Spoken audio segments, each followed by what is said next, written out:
Hey y'all.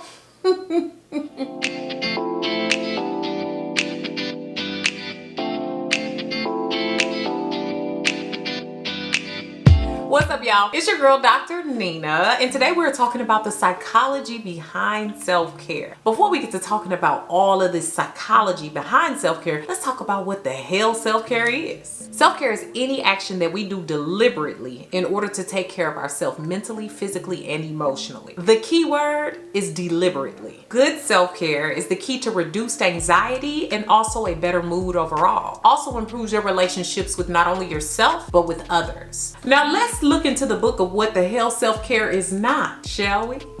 Self-care is not something we force ourselves to do, and it's not something we don't enjoy. Agnes Wayman said that self-care is something that refuels us, not something that takes away from us. It's about understanding your own needs in order to be able to be more helpful to others. If you don't move, nothing else does. The thought is, if I don't take good enough care of myself, I definitely won't be good to anyone else. And that's real. Now, this is a time to have some dialogue, y'all. I like when we chit chat down below. That's what the comment box is for. Why are you doing self-care? What did you do in self-care? Do you have a self-care box? What you doing with it? Let's talk about it. All items that I discussed today can be found down below in the information section. And y'all, don't forget to thumbs up this video if you like it, comment, share, and subscribe. And also click on those notification bells so you can know when I upload on Thursdays and Sundays. Make sure you also check out my Now That's Life podcast, which is now live. And you can check it out on all your major podcasting platforms. Links to my podcast can be found down below in the information section. To put it simply, self-care is the key to living a balanced life. According to Rafaela Michael, a counseling psychologist, there are 3 golden rules to self-care. The first rule is stick to the basics. Now I know y'all come and y'all look at my videos and you be like, dang, who got that kind of time? I'm not expecting you to do everything I show you. You have to find your own basic routine. See what works for you. What do you like? What don't you like? But that's why I give you options for you to try it out and figure out what works for you. Over time, you're gonna get a rhythm. Do you want to do a face mask? Don't you? Do you want to put a mask on your knees? Maybe you don't. Maybe you want to take a shorter shower with lukewarm water. Maybe you just want to sit around and call that self-care. It's up to you. I enjoy all the things I do, but that's because I come up with basics that work really well for me and for my needs. The next rule is self-care is not something that just happens. It doesn't just fall on your lap. It's not something that you accidentally did. You have to deliberately plan the time for self-care. Self-care is all about taking the time out for you.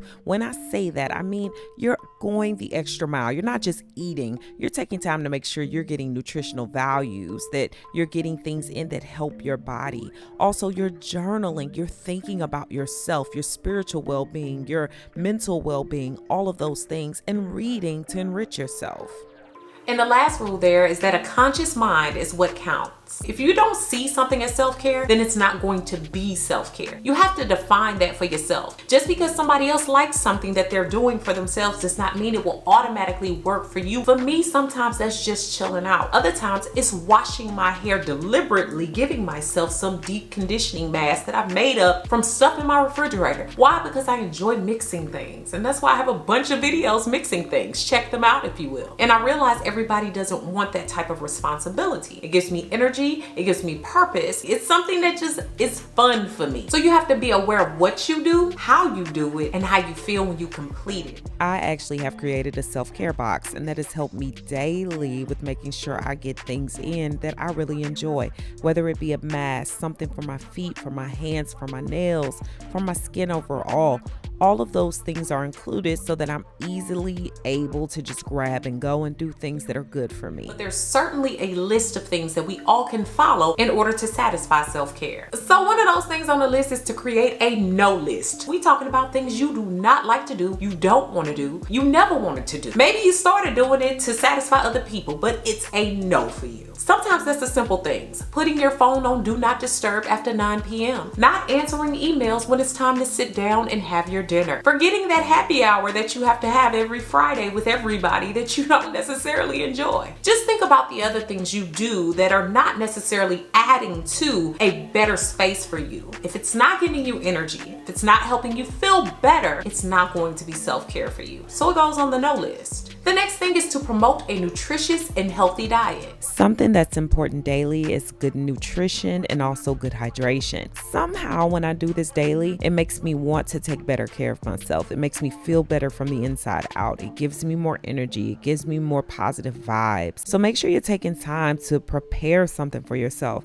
That nutrition is going to help you think better, move better, be better. When you're hungry and malnourished, you're mean and you're ugly. Get yourself some sleep and some real rest. Half of y'all ain't really sleeping. You get in the bed and you get on Instagram for 5 hours. That ain't sleeping. If you're not resting, your body cannot become more energetic. The next thing is on every list that I make. Exercise. Exercise is not tiring like people think. It's good for your mental, physical, and emotional health. It also reduces your stress levels. Not only that, it's going to help you get a better mood. Now, a lot of people tell me I don't like to exercise. Here's the thing. You can exercise the way that you want. Find something that you like. Is it a dance thing that you like doing? Is it something you like doing outside? Jumping rope, hula hooping, whatever. You don't have to be in a gym to exercise. The key is finding what you like. I tend to be a gym rat. I also like working out at home. So figure out what works for you, and exercise will help you with your self-care efforts. Something that a lot of us overlook is doing something we actually like every day, whether it be cooking or meeting up with friends that you like. Sometimes we do a bunch of things we don't like, so we have a lot more to complain about. Think about your day. When you come home and you're stressed and you're tired, have you done anything before 8 p.m. that you actually like doing? Even if it's work. Did you do something at work that you enjoy? Did you have that little piece of dark chocolate that you look forward to every day? Did you maybe go chat with a friend that you actually like at work? Did you look at a blog that you really enjoy reading? Something that you enjoy breaks up the monotony of your day, and it also helps you to get less stressed and upset with others. The next thing is not skipping the doctor's office. Many of us find excuses to do this, but what it leads to is added stress in the future. I like to go to the doctor yearly, several times yearly. I'm adopted. I really don't know my background, history, and health. I don't like surprises. I'd rather know what's going on and figure it out. It causes me less stress. I know I'm going to get my blood drawn. I know I'm going to get my weight taken, whatever. The more and more I stay on top of going to the doctor, actually it adds to less stress because I know what's going on in my body. The next one is simple. Look for things to laugh and smile about. We don't need any of those bitter lemon faces. You ever saw somebody and they look like a bitter lemon face?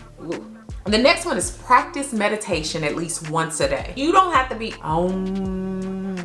Meditation can happen quietly. You can sit back, just kind of close your eyes for 1 minute, get a cool, calming feeling over you. Take some breaths in and some breaths out and clear your mind. Meditation is real simple. You can do it at your desk. Be quiet about it. Nobody even has to know you're meditating. The next one is to do at least one relaxing thing per day. That could be 30 minutes of doing nothing or 30 minutes of doing something you enjoy to unwind. Every day, you need to give yourself a little bit of time. Everybody that be saying they don't have time, it's because you're wasting that time somewhere. You can take just 10 minutes of your day to start, to just be. Even if that means closing yourself up in a closet where nobody knows where you are for 10 minutes. The world will not end in 10 minutes. Well, I don't know what God got planned, so don't quote me on that. We gonna hope that the world will not end in 10 minutes of you being alone somewhere where you can clear your mind. And the last thing is to spend enough time with your loved ones. What we don't do is spend enough time with those that we love, and it causes us to build resentment sometimes. It causes us to feel like we're alienated from our families or from our friends and that we're not included. But sometimes we're not making an effort to spend time fostering good relationships. And it doesn't mean that you have to spend an exuberant or a lot of time with people, but maybe just checking up on them, having a monthly phone call. Making time for that will actually help your brain. Sometimes the best people to speak to are ones that you don't speak to often because they're objective. They have good opinions that might be things that others around you don't see or that you don't see. And so sometimes those conversations are the most relaxing, the easiest, and very little is expected of you. Well, that's all I have for y'all today. I hope you've enjoyed this video about the psychology behind self-care, because a lot of you all have asked me about that. Like, why do you do so much? Is this even a mental health thing? Hopefully this answers some of those questions. But let's make sure we're having a good chat down below. Make sure that you comment, share this video with someone who can use it, and subscribe. Thanks so much for watching, guys. Beautiful brown baby doll.